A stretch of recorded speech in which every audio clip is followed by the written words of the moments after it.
que je me suis rompu 3 poulies en même temps. Et en plus de ça, elles étaient toutes sur le petit doigt, parce que je suis allée très très loin dans la tête et dans mon corps pour les entraînements de difficulté. J'en pouvais plus. Alors déjà, il faut savoir que les doigts les plus touchés, c'est souvent l'annulaire et le majeur. Donc quand tu as une poulie partielle, c'est que la poulie, elle est endommagée, mais elle est encore fonctionnelle. C'est un vrai crack d'une branche que tu casses à côté de ton oreille. Il n'y a pas plus descriptif que ça. Hello tout le monde, nouveau blogcast. Aujourd'hui, on va parler d'un sujet très particulier en escalade, la rupture de poulie. Pour ça, on est accompagné de Salomé Romain, ancienne membre de l'équipe de France, qui performe désormais en extérieur, qui est aussi ergothérapeute et qui s'est récemment fait plusieurs ruptures de poulie. Et d'un autre côté, on accueille aussi Aurélie Dutertre, ostéopathe depuis de nombreuses années, qui a notamment travaillé avec l'équipe de France d'escalade, qui a récemment sorti un livre sur les blessures et qui s'est occupé de Salomé Romain. Donc si vous voulez nous soutenir, vous pouvez liker, vous abonner et mettre un commentaire si vous êtes sur YouTube, et tout simplement mettre une note sur les plateformes d'écoute. Et je souhaite à toutes et à tous une très bonne écoute. Salut Cocotte, salut Aurélie. Hello. Salut. Première question, tout simple. Est-ce que vous pouvez revenir chacun sur votre parcours dans le monde de l'escalade? Enfin, tout simple. Ça peut être un peu long, mais est-ce que vous pouvez revenir dessus? Vas-y, Salomé. Ah oui, j'allais dire vas-y Aurélie pour ta longue carrière. Bon, vas-y, je commence. Donc moi, c'est Salomé, mais peut-être que tout le monde me connaît plus sous le nom de Cocotte. J'ai été membre de l'équipe de France de mes 12 ans à mes 28 ans. Je viens juste de mettre un terme à ma carrière. Là, c'est la deuxième saison que je fais pas, donc je dirais que ça fait deux ans que j'ai arrêté. Équipe de France de difficulté, compétition internationale, Coupe d'Europe, Championnat d'Europe, Coupe du Monde, Championnat du Monde, World Game et tout ça et tout ça. Voilà, j'ai été finaliste dans des compétitions internationales seniors et podium en compétition internationale jeune. Et voilà, aujourd'hui j'ai commencé une deuxième vie très différente. Et je fais que grimper dehors et étrangement j'ai mis de côté la diff pour faire que du bloc. Je crois que j'ai donné beaucoup corps et âme à la diff et du coup j'ai envie de changer un petit peu, de découvrir autre chose. J'ai été un peu limitée par ma taille pour faire une carrière en bloc, donc j'ai été un petit peu frustrée de pas pouvoir en faire plus. Donc je suis très contente d'explorer cette piste-là maintenant et ça se passe très bien pour moi, donc je suis ravie de ma deuxième carrière qui commence. C'est quand t'étais jeune, tu voulais faire de la diff obligatoirement ou t'étais un peu sur les deux? En fait, quand j'étais jeune, le bloc était vraiment pas beaucoup développé en compète. Et quand ça a commencé à venir sur les compètes internationales et tout ça, j'avais envie d'en faire, mais je crois que mon gabarit était vraiment un frein pour cette discipline. Et voilà, c'est vrai que la difficulté me correspondait mieux. Je faisais aussi des résultats, donc plus facile de s'investir dans une filière où ça fonctionne. Donc voilà, c'est vrai que j'en ai jamais fait en compète, mais j'ai toujours eu une petite frustration parce que c'est des efforts qui me plaisent vachement. Que tu fais quelle taille pour quelle allonge? Je fais 1m49 pour 1m53 d'allonge. Ah, t'as quand même un plus 4. Ok. Génial, ouais. J'ai jamais trouvé plus petit que moi au niveau international. Je crois que même les meilleures grimpeuses du monde sont un petit peu plus grandes, que ce soit en compète comme Brooke, Jane Kim, Aimori est même plus grande que moi. Et puis dehors, Michaela est plus grande que moi, Marine plus grande que moi. Elles sont petites, mais elles ont toujours ce petit bout d'allonge en plus, donc je m'accroche et ça fonctionne. Tu te sens limité en extérieur par rapport à la compète en bloc ou justement tu trouves que t'es plus libre et t'as moins de problèmes avec Ah, ça? je suis plus libre, hein. Une carrière de bloc de compète était inenvisageable. Il y a des fois, je pouvais même pas prendre le départ des blocs. Et bah voilà, on va pas jeter la pierre aux ouvreurs. Hein. C'est hyper dur d'ouvrir pour un gabarit comme l'anglaise, là, Erin qui gagne tout, qui est super grande, et un gabarit comme moi, t'imagines ouvrir des blocs qui marchent pour les deux. Tu veux faire une cordeau, bah elle chante tout, moi j'y arrive pas. Enfin bref, hyper dur. Et dehors, bah en fait, j'ai beaucoup plus de possibilités. Dans l'idée, je fais jamais les mêmes méthodes que tout le monde. Parfois je prends les pieds, parfois je passe à autrement et parfois je fais des méthodes complètement à l'envers et farfelues. Mais dans la majorité des cas ça marche et si ça marche pas, et ben c'est pas grave, il y a d'autres blocs et je peux aller voir ailleurs et c'est pas trop frustrant. Pourquoi se faire ce choix d'arrêter la compétition de difficulté? Eh ben j'ai fait une très très longue carrière, un peu frustrante en termes de résultats par rapport à mon investissement. Et du coup, les dernières années ont été assez dures mentalement de voir que les résultats étaient pas là, alors que le niveau était présent, que j'étais capable de, je pense, faire des podiums. Mon investissement était vraiment à 3000%. J'ai donné une bonne partie de ma vie pour ça. Et du coup, c'était quand même assez dur à vivre. Et quand ça fait très longtemps que tu le fais, ben, tu es amené à te poser des questions. Et voilà, pour moi, l'escalade, il faut que ça reste un plaisir. Il faut avoir envie d'aller à l'entraînement, d'aller grimper, d'aller en compète avec la banane. Et c'était plus le cas. Ça devenait une contrainte dans ma vie. Et moi, il est hors de question que l'escalade soit une contrainte. Donc voilà, je crois que j'ai fait le bon choix. Et j'ai pas de regret à avoir fait ce choix-là. Parce que on peut grimper dehors et que je suis contente de pouvoir profiter de cet aspect-là de la grimpe maintenant. Mais voilà, c'était le bon moment pour moi de partir et c'est bien de l'avoir fait de cette manière-là. On a quand même pas mal de chance. C'est un des seuls sports où on peut se dire j'arrête ma carrière au niveau et il reste de l'escalade derrière. Ouais, Je pense à plein d'autres sports, co ou même tout seul. Bah, en fait, si t'arrêtes le sport, bah, t'as plus rien à faire parce que le sport signifie ouais, compétition. ouais, carrément. Et puis, bah, j'ai quand même, moi, j'ai un aspect compétitif qui restera en moi pour toujours. Et du coup, j'arrive à me mettre des challenges de ouf dehors. Et du coup, je retrouve cet aspect Mm. quand même un peu compète. Je dois tout, à un moment, quand je suis à deux doigts de faire un bloc très dur, je dois tout mettre en place pour le faire. Et je retrouve cette petite pression de la compète. Et en même temps, mon caillou va pas s'envoler, donc c'est beaucoup plus light dans la tête, alors que bah, en diff, tu lèves le pied, c'est fini, quoi. Après, ton run, c'est parti et t'as pas de deuxième Mm. chance. Donc là, c'est aussi plus light dans le sens où mon caillou est toujours là si ça marche pas. Et il y a cette pression de faire et je mets les choses en place aussi à l'entraînement pour venir faire des croix dures et pour essayer d'augmenter aussi un peu le niveau féminin dehors en bloc. Donc voilà, ça, c'est assez sympa comme démarche aussi à faire, quoi. C'est très différent, mais c'est chouette. Ah, j'allais dire, du coup, tu continues quand même à faire des entraînements comme tu faisais quand tu faisais la compétition. Alors, pas comme quand je faisais en compétition. Comme je disais, je pense que je suis allée très très loin dans la tête et dans mon corps pour les entraînements de difficulté. Et c'est une des raisons pour lesquelles j'ai arrêté aussi. J'en pouvais plus. Du coup, j'ai un petit peu du mal à m'entraîner. La contrainte, enfin la contrainte. Je dirais plutôt l'entraînement est vu comme une contrainte par mon corps maintenant. Donc, je grimpe Ok. de manière stratégique et intelligente. Et en fait, ça suffit. Je me suis tellement entraînée toute ma vie et je grimpe de manière réfléchie que ça suffit à avoir un super niveau. Et bah voilà, sans me jeter des fleurs, je crois que j'ai un peu de chance sur la force, qui mon niveau de force ne baisse jamais. Donc j'ai juste à l'entretenir et Ok. et ça se passe bien pour moi. Donc voilà, sur ça, je touche du bois. J'ai quand même bien de la chance sur la pré physique. C'est pour moi un petit atout. Ouais. Du coup, c'est à toi, Aurélie. Grande stressée de te présenter. Moi, j'aime pas trop être devant les caméras. Moi, du coup, ouais, je suis kiné et puis aussi ostéopathe. Voilà, ça fait presque 25 ans que je travaille. J'ai toujours travaillé beaucoup dans le milieu du sport, notamment le sport de haut niveau. Donc, avant d'être dans l'escalade, j'ai travaillé dans la voile. Puis ensuite un peu dans le ski, pour finir dans l'escalade où j'ai travaillé plus de 10 ans en équipe de France. Et c'est d'ailleurs là que j'ai rencontré Salomé. Je l'ai rencontré en équipe de diff senior. Je crois que ouais, au début c'était en senior qu'on s'est Ouais. rencontrés. Et puis voilà, après j'ai fini avec les jeunes où là j'ai un peu joué sur les trois disciplines en bloc, en diff et en vitesse. Et moi j'ai arrêté maintenant, eh bien il y a 2 ans et demi. Voilà, Ok. et j'ai aussi un cabinet de kiné et d'ostéopathie qui marche sur Grenoble, où là j'ai plus de 80% de grimpeurs quand même au cabinet. Ok. Donc on va dire que maintenant c'est quand même le sport que je maîtrise le mieux. Voilà, sur les pathologies en tout cas. Et pourquoi ce choix de se mettre un focus sur l'escalade? Eh bien, en fait, c'est venu à moi, c'est-à-dire que j'ai, en fait, en bossant déjà avec l'équipe de France, bah, je me suis intéressée beaucoup aux pathologies liées à l'escalade, jusqu'à en écrire un bouquin. Et puis finalement, bah, tout ça s'est diffusé. Puis Grenoble, c'est quand même le monde de l'escalade, c'est quand même la ville de l'escalade où tu as énormément de gens qui grimpent dehors et aussi dedans.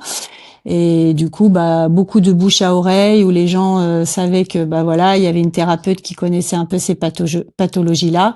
Et du coup, ils sont venus progressivement au cabinet. Et puis plus j'avais de grimpeurs, plus je m'intéressais au truc. Et voilà, ça a fait boule de neige jusqu'à ce que maintenant il y ait beaucoup de grimpeurs et notamment beaucoup de gens qui viennent me voir pour les doigts. Voilà, parce que Ok. je me suis un peu spécialisée pour les doigts. C'est mon petit truc, ça. Petit instant promo, est-ce que tu peux nous présenter rapidement ton livre? Oui, alors c'est gentil, merci, c'était pas prévu. Du coup, ouais. Du coup, voilà, il y a quoi maintenant? Ça fait un an tout pile là que j'ai sorti un bouquin. Alors c'était pas prévu du tout parce que du coup j'ai arrêté les compètes il y a 2 ans. Et vraiment, le hasard a fait que Glénat m'a contacté un mois après pour me proposer d'écrire un livre sur les blessures et les traumatismes, parce qu'il y avait le docteur Schoffel qui avait écrit un livre sur le sujet et qui commençait un petit peu à dater parce qu'il n'avait pas été remis à jour, etc. Donc du coup, il cherchait quelqu'un pour reprendre un peu ce sujet-là. Et en fait, comme j'avais écrit pas mal d'articles dans le magazine Grimper, qui suivaient un petit peu ce que je faisais sur les réseaux. Voilà, ils m'ont proposé et je me suis dit pourquoi pas, ça peut être la suite de ma carrière après avoir travaillé en équipe de France. Pourquoi pas essayer de transmettre et de donner le maximum d'informations aux grimpeurs pour avoir une information sur papier, couchée sur papier, quoi. On va se concentrer sur le sujet Mm. de ce podcast qui est la rupture de poulie. Mais avant de commencer, qu'est-ce qu'une poulie et à quoi ça sert? Vas-y, l'experte. Euh, Uhum. Du coup, déjà, enfin voilà, les poulies, il y en a pas une, il y en a plusieurs dans le doigt. Il faut savoir qu'on a en fait 9 poulies. On a des poulies ce qu'on appelle annulaires et des poulies cruciformes. Donc les poulies annulaires, c'est celles qui en général sont les plus connues. Donc tu as une poulie A1 à ce niveau-là. En général à ce niveau-là, la poulie A2 qui est plutôt située à ce niveau-là. Je sais pas si on voit très bien. Moi aussi, on voit. A3, A4 et A5. Et après, tu as des plus petites poulies qui, là, ont un rôle moins fonctionnel, qu'on appelle les poulies cruciformes, mais qui, pareil, qui sont C1, C2, C3 et C4. Voilà, donc tout, ça fait 9 poulies.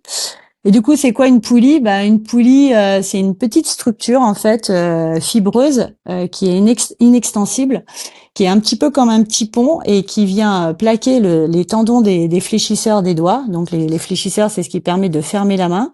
Et ces tendons en fait sont plaqués sur l'os grâce à l'aide des poulies en fait qui vont permettre de guider les doigts lorsqu'il va y avoir une action de flexion des doigts.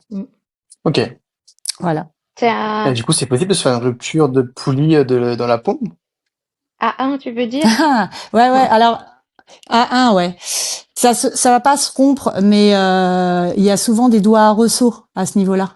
Ok. Parce que, ouais, voilà. Il y a souvent un nodule, en fait, qui se forme et du coup, une inflammation qui fait que le tendon circule moins bien et du coup, ça se situe souvent au niveau de la zone A1, en fait. Mais moi, personnellement, j'ai jamais entendu de poulie A1 rompue. Oui, alors du coup une rupture. Alors déjà il faut savoir que les doigts les plus touchés, ça c'est une information qui est quand même assez importante. C'est souvent l'annulaire et le majeur parce que c'est là où les forces exercées sur les doigts sont les plus fortes en grimpe. Et du coup les poulies les plus touchées c'est A2 et A4, donc celles que je montrais tout à l'heure.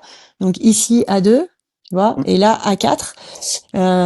A2 quand même plus majoritairement que A4. Donc je disais sur le majeur et l'annulaire. Et donc il y a souvent 2 types de lésions dont on parle en ce moment beaucoup. Tu as soit une lésion partielle, soit une lésion complète. Mais tu peux aussi avoir une élongation, c'est-à-dire une distension de la poulie sans qu'elle soit ni rompue complètement, ni partiellement rompue. Donc quand tu as une poulie partielle, c'est que la poulie, elle est endommagée, mais elle est encore fonctionnelle. D'accord? Donc, elle n'est pas totalement rompue. Il y a juste une portion de la poulie qui est déchirée. Voilà. Alors qu'une poulie complète, là, elle est totalement déchirée et en général, elle est plus fonctionnelle du coup si elle est totalement déchirée. Tu me dis si je me trompe, Aurélie, mais ça, on peut imaginer Non, mais un vas-y. anneau et sur une rupture totale, l'anneau s'ouvre entièrement, en fait. Il n'y a plus de fibres qui relient l'anneau d'un côté et de l'autre. Ok. C'est ça. Du coup, les tendons, ils sont plus plaqués sur l'os. Et d'ailleurs, les dernières études, là, c'est ce que j'ai pu retenir avec ma formation avec Nuria, qui est un peu la spécialiste des doigts en Espagne, là, une kiné vraiment super que j'avais rencontrée sur les compètes, la kiné espagnole, là, qui travaille plus non plus sur les compétitions, mais qui forme, qui nous a dit que là, les dernières études, en fait, vraiment pour différencier une rupture complète d'une rupture partielle, il fallait que la distance entre l'os et le tendon soit supérieure à 3 Mm. millimètres. Bon, voilà. Après, c'est encore quelque chose qui est pas randomisé à 100%, mais en tout cas, c'est une valeur, en tout cas, importante à savoir parce que ça permet quand même d'orienter un diagnostic quand tu fais une échographie ou un IRM, parce que tu peux pas mesurer comme ça à l'œil nu. Il faut faire une Et imagerie. c'est une valeur Et du coup, visuellement, hyper importante pour les chirurgiens en fait. Il y a les chirurgiens qui sont un petit peu, Exactement. qui connaissent cette pathologie et qui ont l'habitude de l'opérer. C'est un peu la seule hmm. information qui les intéresse, un peu le niveau du grimpeur et cette fameuse distance qui va être mesurée sur l'écho. Plus elle est importante, plus ils vont être amenés à réfléchir sur la pertinence d'une chirurgie. Et visuellement, si je me suis fait une rupture de poulie ou autre, je me suis fait quelque chose qui peut ressembler à ça avec un claque ou quelque chose, comment je peux faire la différence physiquement entre une poulie partielle et une rupture complète? Alors il y a des tests pour ça que moi par exemple je fais. Typiquement si tu sens une corde d'arc, il y a une forte chance. C'est une corde d'arc, c'est vraiment quand il y a un décollement entre l'os et le tendon. Hmm. Tu sens en fait à la palpation que le tendon fléchisseur il vient plus vraiment coller l'os. Donc ça en général c'est une indication qui peut être probante pour une rupture complète. Mais ça marche pas à tous les coups non plus. Exactement. Après, il y a après t'as aussi tout ce qui est palpation au niveau de, tu vois, des zones des zones douloureuses. Donc, par exemple, plus tu vas appuyer fort, plus forcément la lésion, plus tu vas appuyer fort c'est pas facile à expliquer. Mais si t'appuies très fort et que la personne n'a pas mal, c'est un facteur de gravité moins important que si t'appuies à peine et qu'il a très mal, par exemple. Tu vois. Ok. Après, il faut aussi souvent demander là où, dans quelle position la personne s'est abîmée la poulie. Donc, il faut savoir que il y a une grande chance pour que la poulie se déchire en position arquée ou semi-arquée, arquée ou arquée verrouillée. Entendu, ce sera rarement il faut pas dire jamais parce que même si on va dire que 99,9% des fois c'est en position arquée, tu vas voir qu'une fois il y a un gars qui va te dire ah bah tiens j'ai entendu un claque et il était entendu quoi. Hmm. Donc il faut quand même toujours rester prudent sur le diagnostic. C'est vrai que moi, à force d'avoir beaucoup de grimpeurs et de beaucoup toucher, ressentir, faire les échos, avoir des retours des médecins, etc. Maintenant, j'arrive à peu près à affiner le diagnostic, mais évidemment l'erreur existe. C'est pareil sur le signe du claquement. On dit tout le temps, bah voilà, quand tu as une rupture complète, t'entends un claquement. Oui, mais tu peux aussi entendre un claquement sur une téno, tu peux aussi entendre un claquement sur une rupture partielle. Mm. En fait, faut pas se dire j'ai entendu ça ou j'ai fait telle chose, donc c'est sûr c'est ça. Faut toujours consulter soit un kiné, soit un médecin et faire une imagerie pour confirmer. Moi, je dirais, Enfin moi c'est ouais, mon je avis dirais après. pour l'avoir vécu, pour le coup, avoir vécu des ruptures, une rupture partielle et des ruptures complètes. Dans les deux cas, moi, j'ai eu un craquement. C'est un vrai crack d'une Voilà. branche que tu casses à côté de ton oreille. Il n'y a pas plus descriptif que ça. Mm. C'est hyper flagrant comme bruit. C'est hyper fort d'ailleurs. Le craquement, le moment même de la lésion fait pas mal, mais derrière, tu sens un engourdissement dans ton doigt, donc ton doigt qui s'engourdit, t'as du mal à le mobiliser, et aussi t'as la sensation que ton doigt est gonfle, et tu peux avoir une douleur qui apparaît. Ça, c'est les signes que tu as lésé ta poulie. Mais léser ta poulie, ça veut pas dire qu'elle est en rupture totale, en rupture partielle, ou qu'il y a une élongation. C'est juste, elle est lésée. Donc à partir de là, il faut aller consulter un spécialiste et Aurélie est de bonne indication qui ensuite faudra faire le cheminement vers un médecin qui prescrira sûrement une écho pour voir la gravité de la blessure.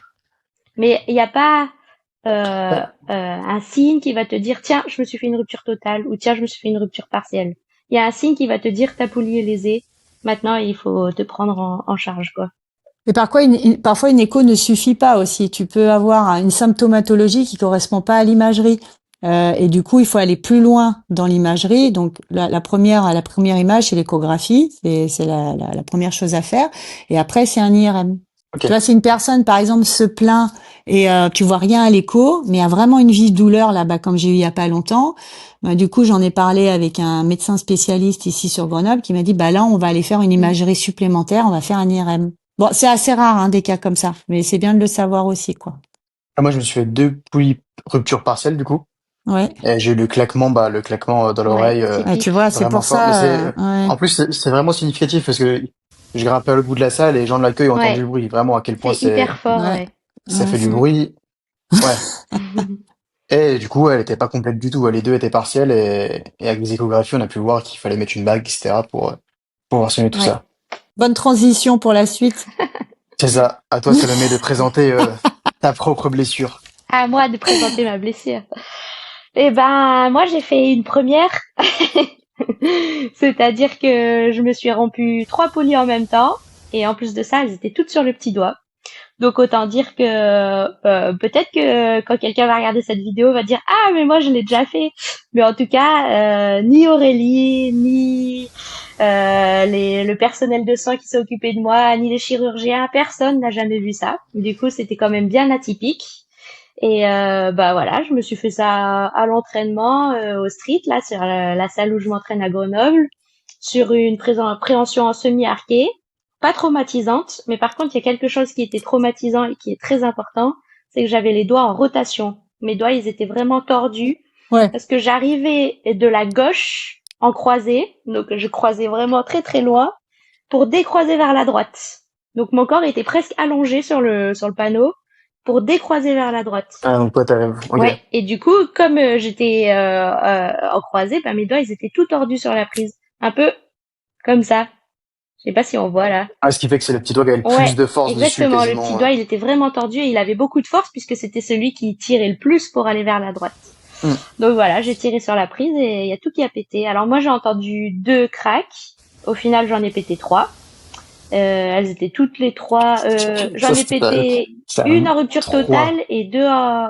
Non, pardon. Une en rupture partielle et 2 en rupture totale. Ouais. Voilà. Oui. Ok. T'avais à 3 en Ouais, partiel, ouais. exact. Et du coup, bah voilà, j'avais pas trop de doutes. Et puis, bah, écoute, j'ai pas perdu de temps. Je me suis pété les poulies. J'ai tâté mon doigt. J'ai dit, ok, bah, ça pue, hein. Je savais très bien ce que c'était. J'ai rangé mes chaussons. Je suis rentrée chez moi et j'ai direct envoyé un message à Aurélie. J'ai fait le nécessaire et on s'est grave bougé. Vraiment, on a fait ça hyper bien pour faire avancer les choses le plus rapidement possible parce que j'avais une grosse échéance qui n'est pas une Coupe du Monde mais qui me tient vraiment à cœur, c'est que je pars à Rockland là dans une semaine et du coup je me suis pété les poulies fin novembre et l'idée c'est de faire des grosses croix à Rockland dans une semaine. Voilà, donc il fallait agir vite et faire les bons choix. Et quand on se fait ce type de blessure, vous en avez déjà parlé un petit peu avant, mais qu'est-ce qu'il faut faire? Il faut aller aux urgences, il faut aller voir, il faut aller voir un kiné, il faut faire une radio, qu'est-ce qu'il faut faire? Moi à mon avis, les urgences ils vont rien faire quoi, c'est pas de la Non. traumato importante, on va dire. Je pense que si t'es dans le bassin grenoblois, bah, la meilleure ref, elle est sur l'écran, là. C'est Aurélie. Non, c'est gentil. Et voilà, en fait, il faut, Je lui ai donné un petit billet avant de... Ça tu fais marche de la bien, ça pub. marche bien. Non, il faut se diriger vers des gens qui sont spécialisés. Parce que il y a Oui, c'est des surtout ça. médecins qui connaissent rien et bah désolé mais ils racontent n'importe quoi et ils prescrivent pas les bons examens et leur diagnostic il est pas bon. Mais c'est parce qu'ils y connaissent rien et que c'est une blessure hyper spécifique du grimpeur. Donc il faut s'orienter vers des gens Hmm. qui s'y connaissent. Et Aurélie s'y connaît et Aurélie a le contact de médecins qui peuvent prescrire des examens et le contact de chirurgiens qui opèrent ce type de lésions. Donc voilà, moi je pense que c'est la meilleure solution et effectivement, il faut très rapidement faire une orthèse, donc une bague sur mesure et les kinés sont tout à fait à même de pouvoir faire ce type d'appareillage s'ils sont formés sur les orthèses, mais c'est le cas de pas mal de kinés sur Grenoble. Oui, ou sinon tu vas voir un orthoprothésiste, même tu peux lui demander comme ça, et puis tu donneras l'ordonnance plus tard et il te fera la bague.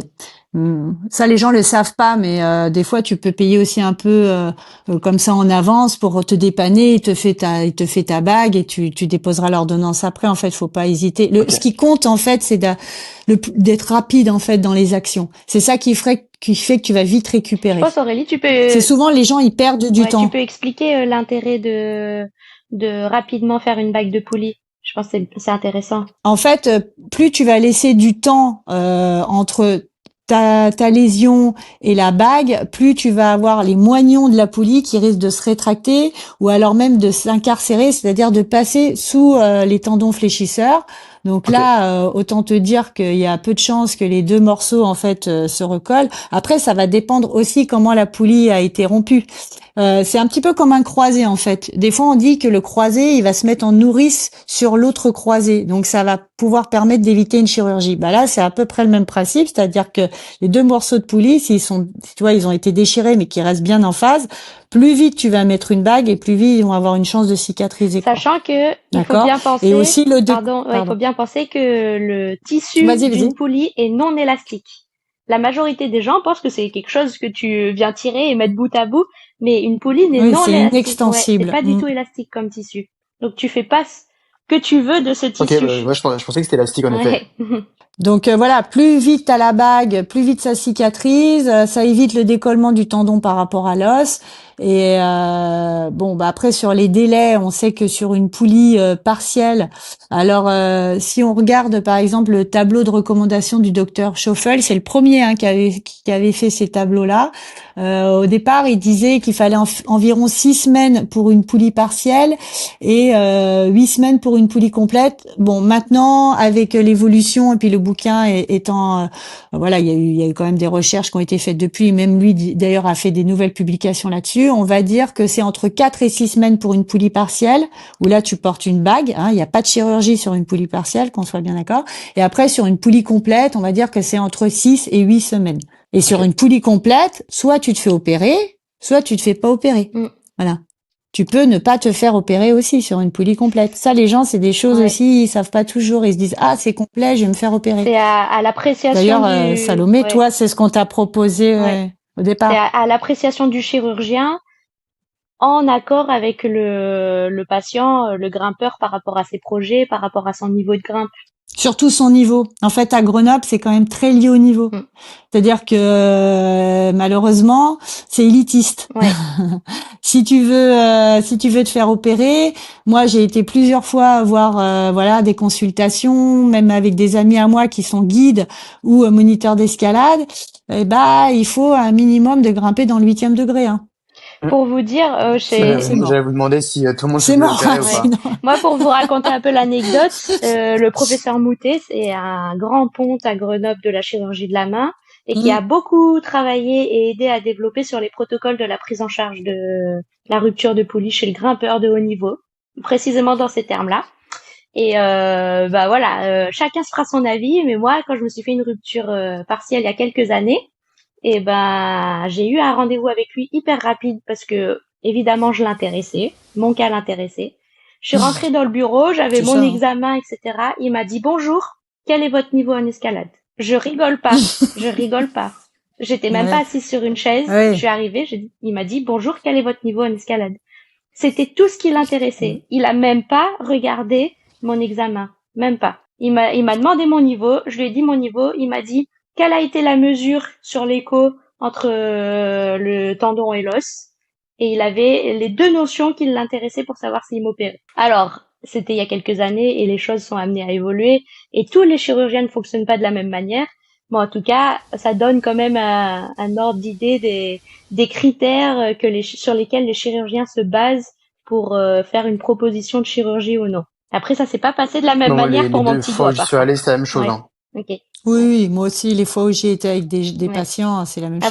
Moi, j'y suis allé il y a 2 ans et 3 ans, les 2 fois, c'était en mode, je crois qu'au niveau d'escalade. Ah, c'est ça? Bon, du coup, on va voir si on te faire ou pas.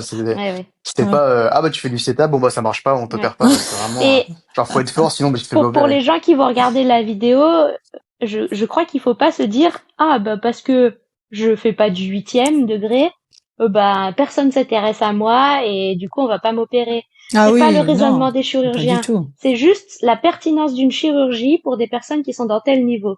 C'est ça qui se demande. C'est pas Mm. oh bah toi tu grimpes dans le set, on t'opère pas.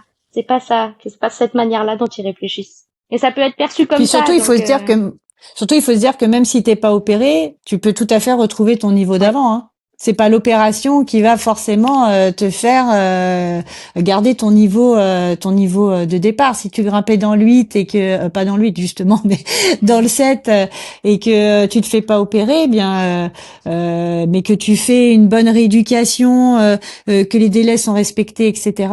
Il n'y a pas de raison que tu retrouves pas ton niveau d'avant aussi. Hein, ça faut le savoir quand même. Ok. T'as des risques quand même quand tu te fais opérer. Tu peux avoir des risques de pas, justement, de pas aussi bien récupérer que si tu avais fait une manière orthopédique. Hein.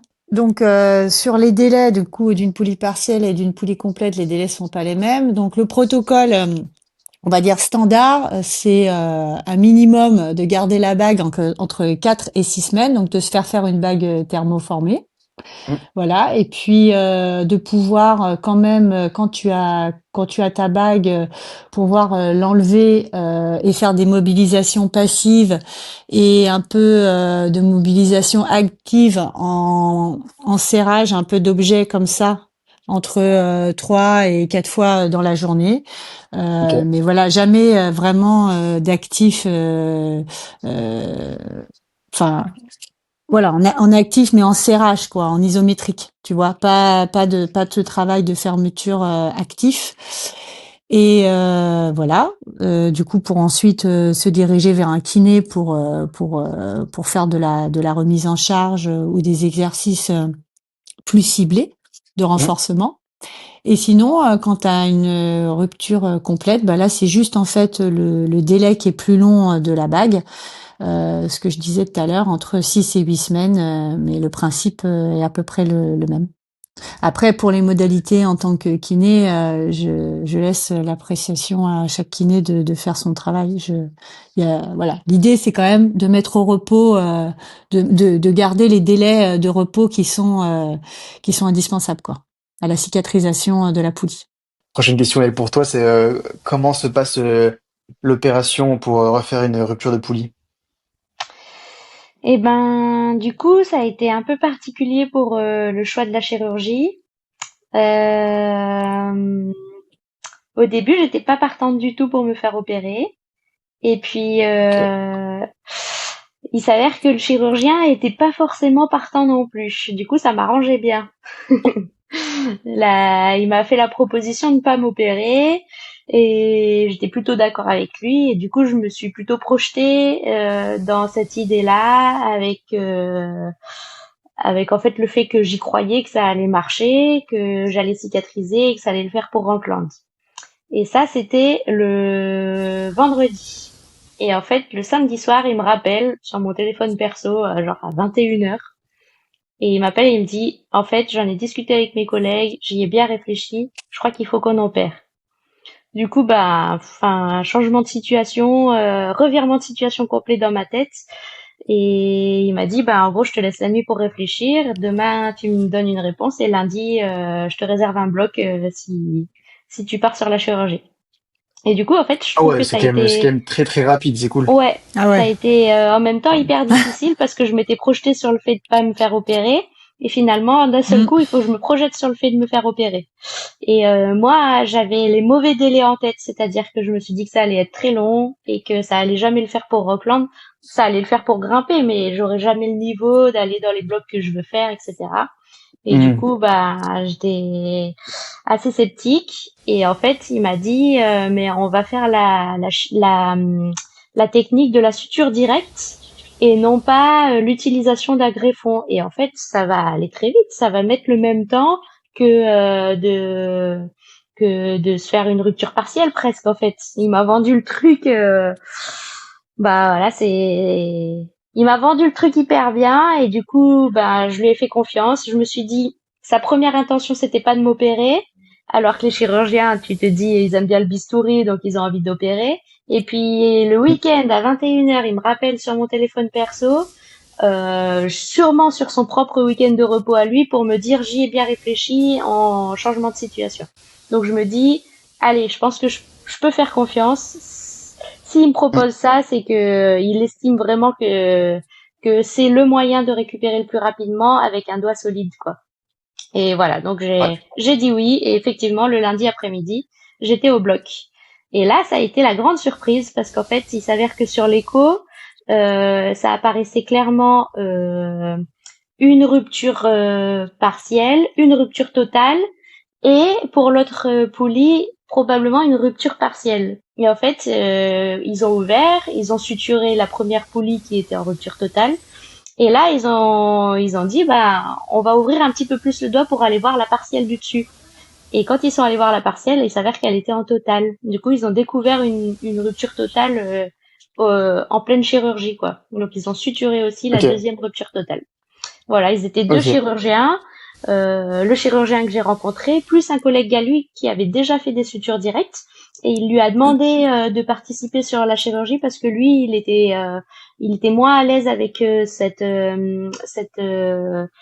type d'intervention et que du coup, voilà, il préférait qu'ils soient deux et ils étaient bien contents. Ils avaient chacun leur poulie à suturer et je crois qu'ils se sont fait plaisir. Voilà. C'est toi, tu dormais ou t'avais juste la main endormie? Non, ouais, j'avais juste la main endormie. Vraiment, Ok. même que la zone opérée, parce que des fois, le chirurgien s'appuyait dans ma paume de main pour suturer et je sentais son appui dans ma paume de main. Sympa, le Ouais, plaisir. je me Ok. suis jamais fait opérer, donc j'étais un peu tendue à l'idée de pouvoir suivre toute la chirurgie. Et en fait, c'était bien comme ça. Je voulais juste rebondir sur un truc intéressant qu'a dit Salomé. En fait, sur l'échographie, ils avaient donc diagnostiqué une poulie partielle. Et quand ils ont ouvert, en fait, c'est une poulie complète. Du coup, ça rejoint un peu ce qu'on disait au début, c'est-à-dire que entre l'imagerie et la clinique, eh Hmm. ben parfois il peut y avoir une marge d'erreur. Donc voilà, l'imagerie c'est pas forcément pathognomonique du comment de la blessure quoi. Ouais. Ok. Pas tout, Et il peut y avoir une ouais. marge d'erreur. Et pourtant, écho faite par un radiologue très Le compétent boss. qui s'y connaît Mm, très bien. Et mm. généralement, les chirurgiens, ils ont envie qu'on arrive avec des échos et des IRM qui ont été interprétés par cette personne. Et je pense toujours qu'il est très compétent, mais il s'avère que là, sur l'image, c'était pas flagrant et en fait, elle était bien en rupture totale. Et c'est chouette qu'ils aient eu envie, par curiosité, d'aller explorer ma rupture soi-disant partielle, Mm. pour découvrir une totale qu'ils ont suturée de la même manière que celle d'en dessous. Donc moi, j'ai eu le droit Ouais, à la ça aurait suture pu, directe, la technique de la suture directe. ça aurait pu être beaucoup plus long s'ils avaient pas vu qu'il y en avait une au-dessus. Exactement. Et beaucoup plus long, avec beaucoup d'interrogations, en mode mais je comprends pas pourquoi j'ai mal, pourquoi ça marche pas, pourquoi ci, pourquoi ça. Hmm. Et en fait, bah voilà, on n'aurait pas eu la réponse, quoi. Et ce qui est intéressant aussi avec Salomé, c'est sur sa blessure. En fait, ce qu'elle a dit tout à l'heure quand il y a eu un mouvement de pronation et de rotation sur le petit doigt, et du coup, ça s'est révélé dans la forme de lésion de la poulie, c'est-à-dire qu'elle avait eu un arrachement sur le bord radial d'un côté et sur le bord ulnaire de l'autre. Mm. Donc, on voit qu'il y a vraiment eu un mouvement de torsion en fait au niveau du Ok. doigt. Les deux poulies totales ont pété en miroir, l'une d'un côté, l'une Voilà, de l'autre. C'est pour ça que les chirurgiens étaient voilà. Ah, donc contents, ouais. ils avaient Ouais. chacun leur côté, en fait. Ouais, ils ont pu opérer chacun d'un côté, quoi. Ouais. Ils ont pas eu à changer de table dans le bloc, quoi. Voilà. Et ensuite, 2 jours après l'opération, débute la première phase qui dure de 1 à 2 semaines, qui est dite inflammatoire. Ouais. En quoi consiste-t-elle? T'as vu, j'ai bien écouté tes vocaux, Aurélie. Du coup, la phase inflammatoire, c'est ça consiste essentiellement où là il y a en fait tous les vaisseaux sanguins qui se dilatent et qu'il y a un énorme afflux de sang qui arrive. Donc il faut en fait que les petites cellules là, les neutrophiles, les macrophages, les plaquettes, tout ça, ça nettoie la zone. Donc c'est pour ça que ça dure environ 10 jours. Et c'est souvent là où on va se retrouver avec un doigt qui est assez gros, donc de l'œdème, qui est rouge, qui est douloureux, qui est gonflé. Donc voilà, ça dure à peu près une dizaine de jours, mais ça peut être variable. Et puis tout ce phénomène inflammatoire en fait va amener à une phase, à la phase suivante où là, c'est pareil, ça peut durer entre 1 et 3 semaines, où là, il y a la formation du collagène de type 3. Donc le collagène c'est principalement du tissu conjonctif. Et en fait, quand il est en type 3, il est lâche et désorganisé. Hein. Donc c'est en généralement là où le thérapeute, le kiné en l'occurrence, fait de la mobilisation passive, donc 12, où là vraiment il y a c'est un mouvement qui est fait passivement, et ensuite il y a un peu d'actif assisté, mais il faut y aller vraiment tout doux. Et puis ensuite, après, tu as ce qu'on appelle la phase de transition du collagène, où là, est ce qu'on appelle le collagène de type 1. Donc, c'est la phase proliférative qui dure en général 3 à 6 semaines, où là, il y a une diminution de la néovascularisation. Et là, le collagène, il va commencer alors, il est d'abord désorganisé, mais ensuite, il va commencer à faire une organisation progressive jusqu'à arriver à se transformer en collagène de type 1. Et en fait, c'est à partir du moment où on lui donne un peu un stress mécanique à ce collagène de type 1, si on a une stimulation adéquate, où là les fibres vont s'orienter Dans le bon sens. dans le bon sens. Voilà, c'est ça, et c'est ce qu'on appelle la phase de remodelage. Et c'est justement pendant cette phase-là, donc quand tu appliques un stress mécanique qui est bien cadré, que tu peux avoir justement un programme de remise en charge cadré. Et en général, cette phase de remodelage, elle dure entre 6 semaines et 1 an. On dit en fait, on dit de manière théorique que la cicatrisation primaire des tissus, elle dure 45 jours. Et que la résistance vraiment d'un tissu, donc des fibres de collagène, elles sont solides au bout de 3 mois. C'est pour ça qu'on dit souvent qu'il faut pas arquer avant 3 mois. Ok. Mais dans le cas de Salomé, on a fait une remise en charge au bout de 10 semaines. Même au bout de 8 semaines. Oui, on a fait une remise en charge au bout de 8 semaines, donc tu vois, de 4 semaines, alors qu'on était quand même dans la phase de remodelage. Mais si on retient ce que j'ai dit tout à l'heure, c'est-à-dire que si on fait une quantification du stress mécanique qui est bien contrôlée, en fait, le collagène, ça va plutôt être bénéfique pour lui. Ok. Parce que du coup, il va suivre ses lignes pour se remettre dans l'axe, quoi. Ouais. En vrai, pour tous ceux que ça intéresse et qui veulent vraiment aller en profondeur dans cette partie, le lien de l'article sera sûrement en description. Un article que vous Mm. avez fait du coup avec la fabrique verticale et qui est très intéressant pour comprendre vraiment tout ce processus avec les différentes phases, la prolifération cellulaire, etc. Et comme on disait, du coup, à la suite de ces 8 semaines d'une prise en charge rééducative, Mm. vous avez pu débuter le protocole de remise en charge progressive avec une poutre notamment. Comment est-ce que tu as C'est- développé ce protocole spécifiquement pour Salomé? Alors, ouais, moi j'ai la chance d'avoir du coup dans mon cabinet une poutre, c'est la Smartboard. C'est une poutre avec des capteurs de force, et c'est une poutre qui a été développée par Laurent Vigouroux avec l'aide de Clément Le Chatois. Et c'est vrai que c'est un outil très intéressant parce qu'en fait, cette poutre, elle nous permet d'avoir des valeurs sûres lorsqu'on fait des tests de force de doigt.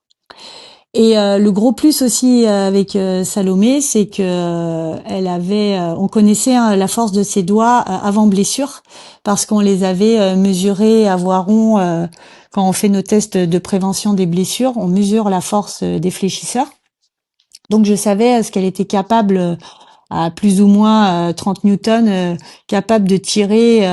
Salomé, elle est capable de se tracter à un bras, hein, donc elle est capable de se soulever, sachant que je peux dire ton poids. Oui, oui, oui, Tu fais 50 kilos à peu près, c'est ça. ouais. Donc elle est forcément capable de tirer 500 newtons, quoi, avec sa main Ouais. saine. Elle était d'ailleurs capable de le faire quand elle est venue au cabinet le jour du départ de la remise en charge. Avec Donc ma main connaissant saine. avec sa main saine, voilà. Donc comment on a fait pour trouver un point zéro, un temps zéro? En fait, moi je me suis basée un peu sur un raisonnement comme un 1RM. c'est-à-dire ce qu'elle était capable de tenir avec une douleur tolérable entre 2 et 3 sur 10, moins de 10 secondes. Ok. Tu vois? Et du coup, Salomé, elle était capable de tenir, je sais plus combien elle était capable de tenir, mais on va regarder. Elle était capable de tenir 290 Ça newtons. sort les lunettes. Ouais, Ouais. j'adore. Mais c'est écrit en tout petit. Alors. C'est écrit en Ça tout fait un petit. peu genre Et chercheur qui va chercher dans sa base de données. attends, ça va venir plus tard. Voilà. Et du coup, bah, on est parti en se disant, bah voilà, c'est cette force-là, c'est la force maximale qu'elle est capable de développer à 4 doigts. Mm. On a aussi cherché ensemble quel type de préhension serait intelligent de tester. Donc, on sait que de toute façon, la lésion se fait en semi-arqué. Donc, on a forcément testé en semi-arqué. Donc, c'était intéressant de tester en semi-arqué 4 doigts, mais c'était aussi intéressant de tester en semi-arqué 3 doigts et aussi de tester en tendu, parce que moi, je me suis dit, si on lui fait faire un renforcement en semi, il faut aussi lui faire un renforcement en tendu, parce que pour moi, l'un ne marche pas sans l'autre, et le travail qu'elle va faire en tendu va aider à travailler le renforcement en semi.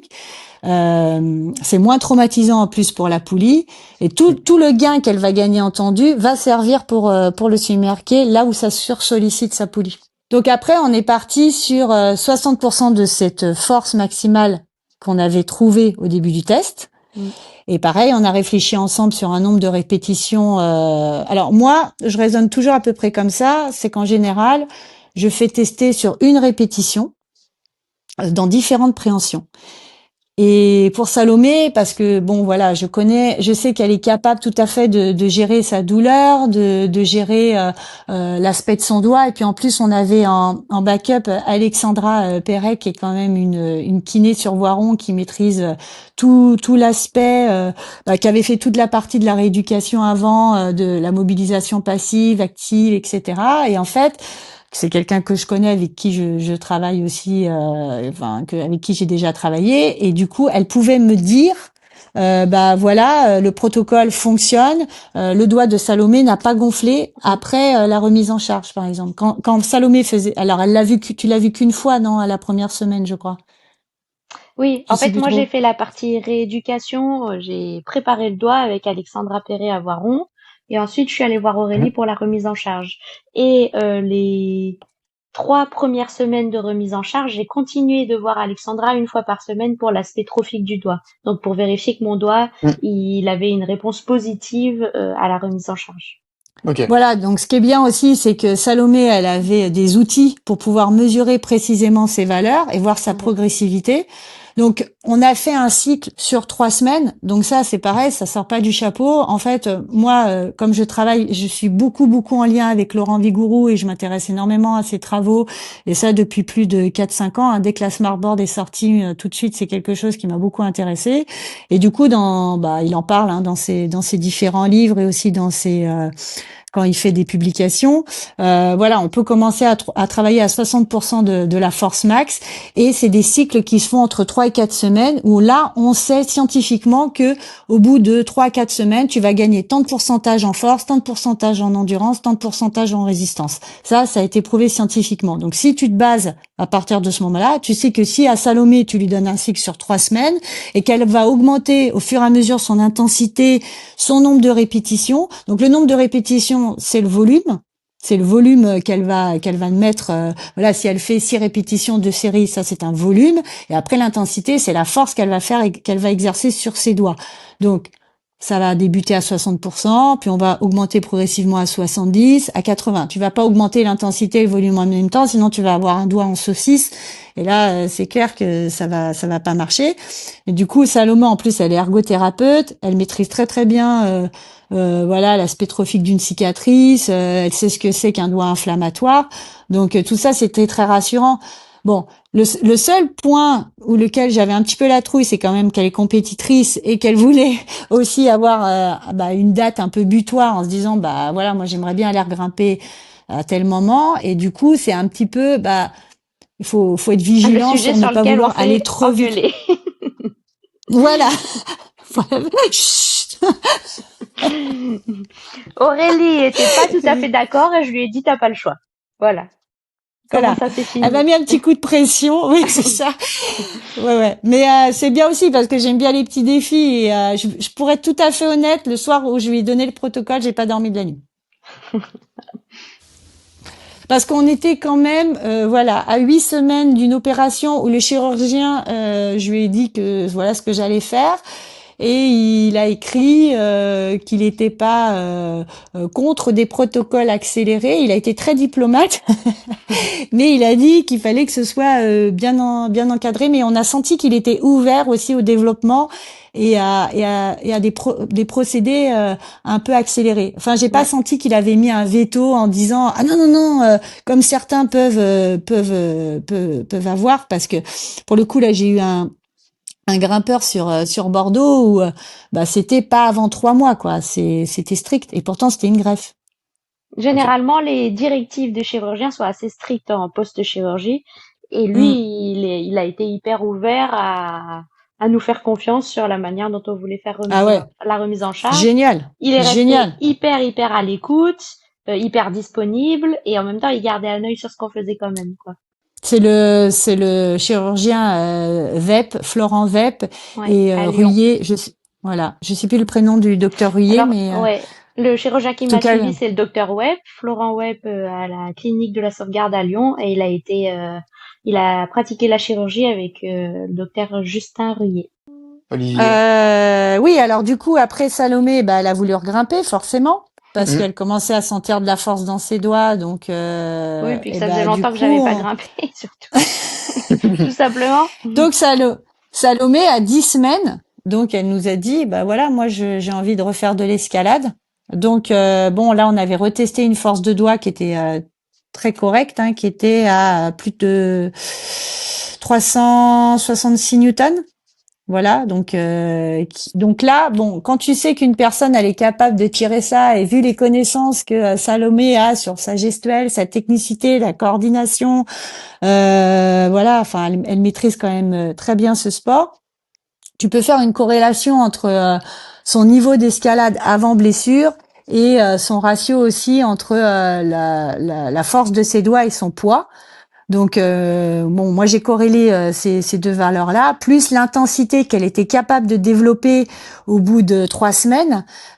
Donc moi je lui ai dit bah je te donne le feu vert pour grimper dans les blocs bleus, enfin c'est-à-dire un niveau 6B, 6C, parce qu'elle maîtrise aussi l'activité. Mais voilà, donc il y avait une corrélation entre tous ces paramètres. Après, il existe des manières un peu plus randomisées de calculer ce qu'on appelle la charge de grimpe. Là, c'est l'échelle de Foster.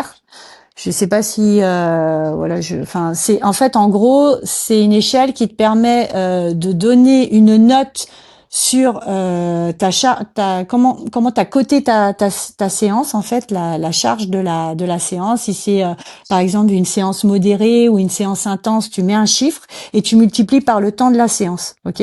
Et ça c'est ce qu'ils appellent, donc c'est une échelle assez subjective, mais c'est ce qu'ils appellent la charge en escalade, qui rajoute à la charge que je donnais à Salomé de contrainte avec la poutre.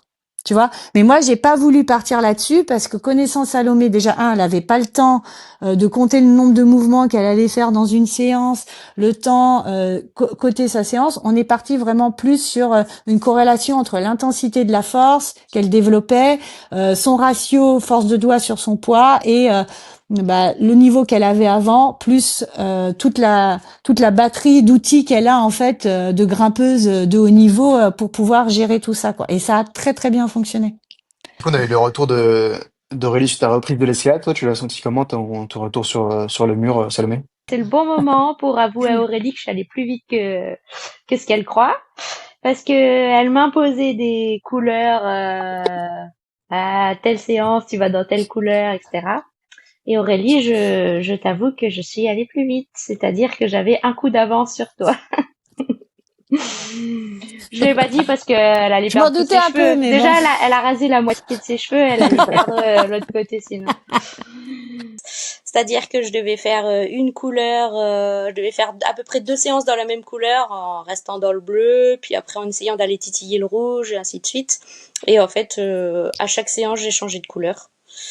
Par contre, j'ai été hyper intelligente sur la gestuelle. J'ai pas du tout, comment dire, fait de saisie dynamique sur les prises. Donc, j'ai triché sur ce qu'on avait décidé, mais j'ai été maligne sur la manière de le faire. Et du coup, j'ai pas pris de risque. Et je l'ai fait parce que je me connais très bien et qu'il y avait une énorme frustration en moi et que j'avais besoin de la vider. Et franchement, j'ai pas pris de risque et ça s'est hyper bien passé. J'ai fait les choses bien, mais voilà, c'est vrai que je suis allée plus vite que ce qu'Aurélie elle pense.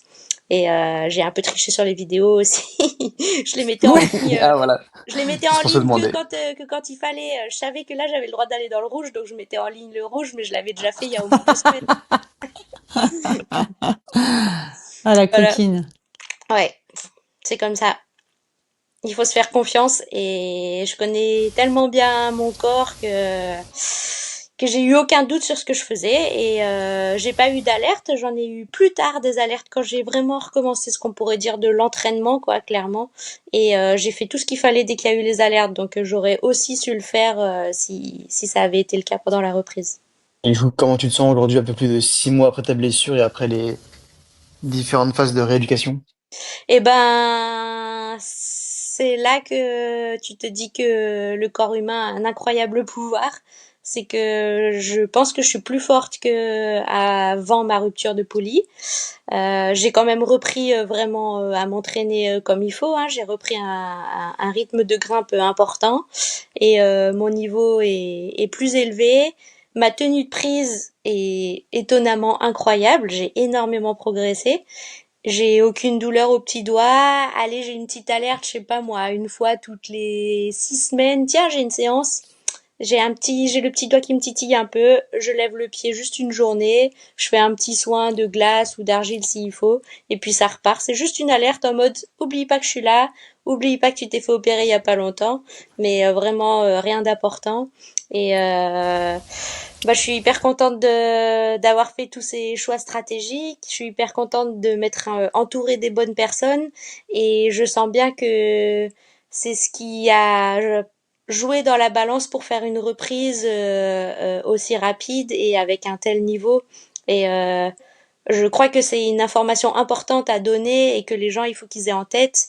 C'est que si tu arrives à t'entourer des bonnes personnes, que tu es à l'écoute de ton corps et que tu es à l'écoute de ce qui est proposé en termes de rééducation et de remise en charge, ça va vite en fait. Ça va vite. Vraiment, il faut se faire Hmm. confiance, ça va hyper vite. C'est pas si long que ça. Alors tu te dis, Ok. bah tu te fais opérer, tu te fais ouvrir le doigt, il y a des sutures sur des tissus, ça va être hyper long, faut que mon corps récupère, mais en fait, faut faire confiance à son corps et faire confiance aux professionnels qui t'entourent et ça va vite. Et donc, c'est quoi tes prochains objectifs? Rockland, comme tu l'as dit tout à l'heure. Et ben ouais, là on est jeudi, je pars pas lundi prochain, je pars celui d'après, je pars le 30 juin et un gros mois à Rockland. Moi, j'ai pas encore fait 8 B-block, mais je suis pas loin de le faire. J'ai des petits projets qui sont pas loin de tomber, donc j'espère que ça va le faire à Rockland. En tout cas, j'ai trois blocs en tête dans ce niveau-là, et après on verra où le vent sud-africain me mène. Mais dans l'idée de faire des grosses croix et de repousser mon niveau. Dans le bloc extérieur là-bas parce que bah, ça va être la folie, hein, clairement, ça va être trop bien. Mon niveau est là, j'ai grave confiance, j'ai grave envie, donc il n'y a pas de raison que ça le fasse pas, on va dire. Et un mot pour la fin, Aurélie? Eh bien, évidemment, qu'est-ce que je pourrais dire? Bah, qu'il faut éviter de se blesser déjà, c'est pas mal, parce que on n'a pas du tout parlé bah, de l'hygiène de vie ou de l'alimentation, de l'hydratation, du sommeil, mais ça, c'est quand même des facteurs qui sont très importants pour éviter la blessure. Voilà. Et puis par rapport à ce qu'on a dit aussi, une fois qu'on est blessé, c'est bien d'avoir autour de soi un bon kiné, un bon ostéo, un bon médecin du sport, et d'aller vite pour pouvoir faire les bons examens et avoir les bons diagnostics pour pouvoir vite reprendre l'escalade. Et il faut pas négliger aussi le repos. Ça, c'est quelque chose qui, souvent, chez les grimpeurs, moi, j'en ai beaucoup au cabinet, des gens qui arrivent avec un peu des poulies inflammatoires, ou alors des ténosynovites au niveau des doigts, des tendons fléchisseurs, etc., qui fait que souvent, c'est un peu de sursollicitation au niveau des structures. Donc, du coup, il faut pas hésiter à se reposer, à faire des jours de repos. Et voilà, et bonne grimpe sans blessure. Ouais. Bah, Ouais. merci beaucoup à toi et à ma petite cocotte, bien sûr. Ouais. Vous pouvez retrouver du coup Cocotte sur son compte Instagram pour voir ses prochaines performances en France et prochainement à Rockland. Et le livre d'Aurélie sera en description. Le timing est parfait. Le livre sera en description et l'article du coup qui fait suite, enfin qui vient de ce podcast et sera disponible en description aussi. Merci à Merci vous deux beaucoup. et à bientôt. À bientôt. Merci encore.